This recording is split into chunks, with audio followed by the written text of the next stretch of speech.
Čaute, tu je Jaro a dneska opäť sa stretávame pri kurze Java pre začiatočníkov. Dneska si prebereme booleanovské výrazy, ich operátory a potom sa pozrieme na if a if else, to znamená podmienku v Java. Tak poďme na to.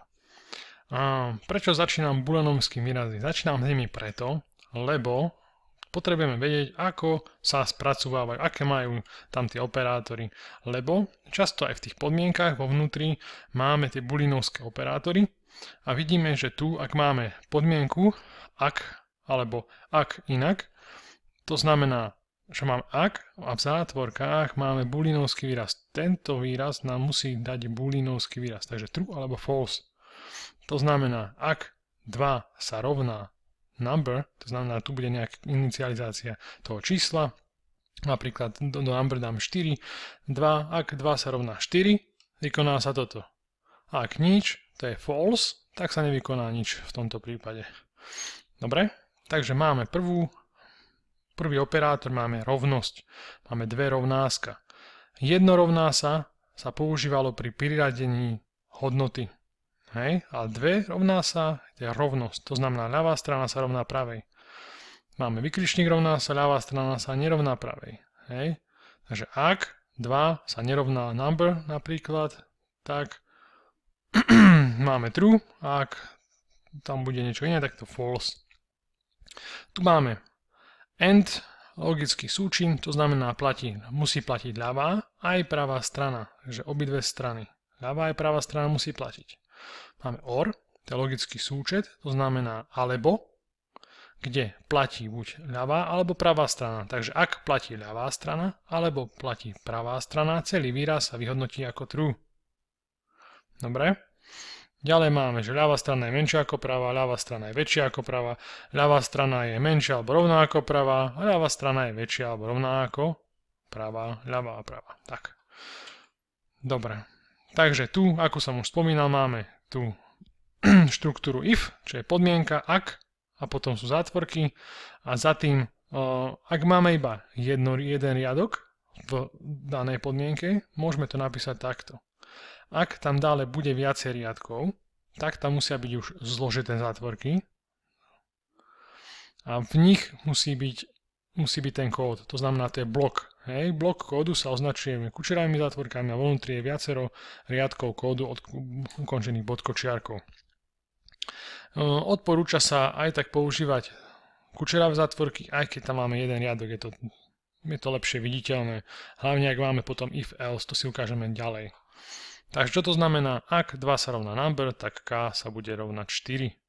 Ak 2 je rovné číslu, tak k bude 4. Hej, to je to isté, len je to v kučerových zátvorkách. Ďalej máme podmienku ak inak, teda if else.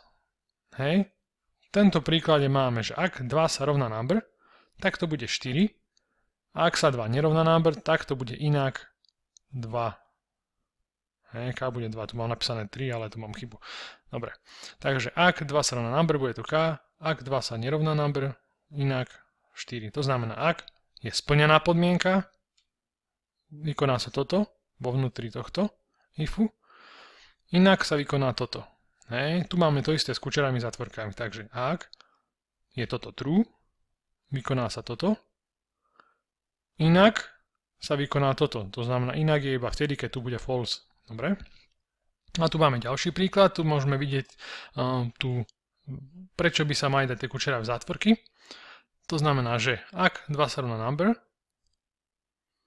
a potom máme vo vnútri toho máme ďalšiu podmienku, ak number je väčšie ako 4, k sa rovná 4, else k sa rovná 2. Ale k čomu patrí toto else?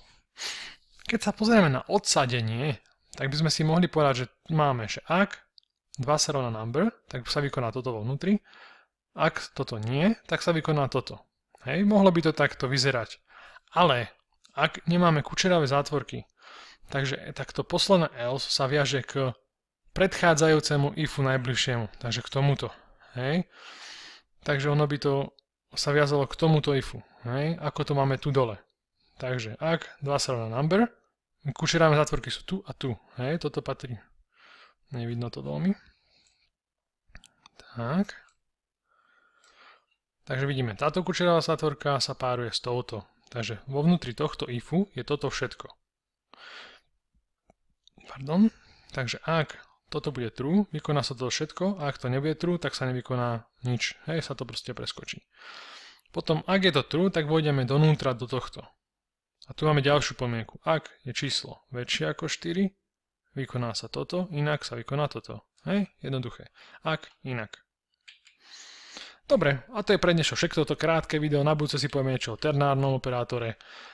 A to je niečo podobné ako toto, tak sa tešíme na budúce. Čaute.